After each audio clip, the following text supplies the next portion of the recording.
হযরত আবু তালহা রাদিয়াল্লাহু তাআলা আনহু উম্মে সুলাইম রাদিয়াল্লাহু তাআলা আনহুকে বললেন, আমি রাসূল সাল্লাল্লাহু আলাইহি ওয়াসাল্লামের দুর্বল কণ্ঠ শুনেছি। আমি সে কণ্ঠ শুনে আমি অনুভব করেছি রাসূল সাল্লাল্লাহু আলাইহি সাল্লাম অনেক ক্ষুধার্ত। তোমার নিকট কিছু খাবার আছে কি? উম্মে সুলাইম রাদিয়াল্লাহু তাআলা আনহু তিনি বলেন, জি আছে, আমার কাছে কিছু খাদ্য আছে। অতঃপর তিনি জবের কিছু রুটি বাহির করে হযরতে তালহা রাদিয়াল্লাহু তাআলা আনহুর কাছে বাহির করে দিলেন। হযরত আবু তালহা রাদিয়াল্লাহু তাআলা আনহু সেগুলোকে একটি ওড়নার মধ্যে জড়িয়ে হযরতে আনাস রাদিয়াল্লাহু তাআলা আনহুর মাধ্যমে মসজিদের মধ্যে পাঠিয়ে দিলেন। হযরত আনাস রাদিয়াল্লাহু তাআলা আনহু তিনি বলেন, আমি মসজিদে গমন করে রাসূল সাল্লাল্লাহু আলাইহি ওয়াসাল্লামকে সালাম করার পরে তিনি আমাকে জিজ্ঞাসা করলেন, আবু তালহা তোমাকে খাবার দিয়ে প্রেরণ করেছে কি?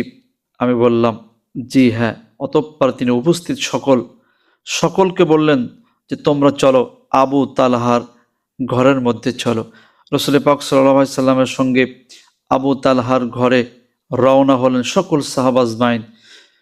বর্ণনাকারী অর্থাৎ আনাস রাদিয়াল্লাহু তাআলা বলেন, আমি সকলের আগে এসে হযরত তালহা রাদিয়াল্লাহু তাআলা আনহুকে বললাম যে আল্লাহ রাসূল সাল্লাল্লাহু আলাইহি সাল্লাম তো একানা, তার তানার সাথে তানার সকল সাহাবাদেরকে নিয়ে আসতেছেন।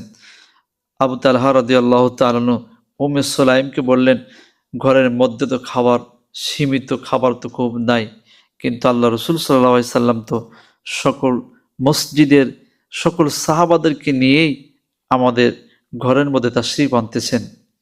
উম্মে সুলাইম রাদিয়াল্লাহু তাআলা তিনি বললেন, খাদ্য আছে কিনা এটা আল্লাহ এবং তার রাসূল ভালো জানেন, টেনশনের কোনো দরকার নাই। সুবহানাল্লাহ, কি ঈমান ছিল নবীর প্রতি তাদেরকে। হযরত আবু তালহা রাদিয়াল্লাহু তাআলা আনহু রাসূল পাক সাল্লাল্লাহু আলাইহি সাল্লামকে ঘরের মধ্যে অভ্যর্থনা জানালেন, স্বাগতম জানালেন। ঘরের মধ্যে তিনি তারা রিসিভ করে নিলেন। ঘরে এসে উম্মে সুলাইমকে আল্লাহ রাসূল সাল্লাল্লাহু আলাইহি সাল্লাম তিনি বললেন,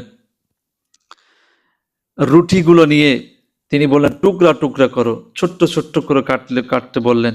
রুটিগুলা অল্প কিছু রুটি, সেগুলো টুকরা করার পরে আল্লাহ রসুল সাল্লাল্লাহু আলাইহি সাল্লাম সাহাবাদেরকে বললেন, তোমরা 10 জন করে ঘরের মধ্যে প্রবেশ করবে এবং এখান থেকে এই রুটি খেয়ে তোমরা আবার বাইরে যাওয়া, আবার 10 জন করে আসবে। সম্মানিত উপস্থিতি, কি মজার ব্যাপার হলো! রাসূল পাক সাল্লাল্লাহু আলাইহি ওয়াসাল্লাম কি বরকত আল্লাহ পাক দিয়েছিলেন তাকে। 10 জন করে আসে, তৃপ্তি সহকারে পেট ভরে রুটি খেয়ে আবার বাইরে যায়, আবার 10 জন আসে, আবার খেয়ে বাইরে যায়। সীমিত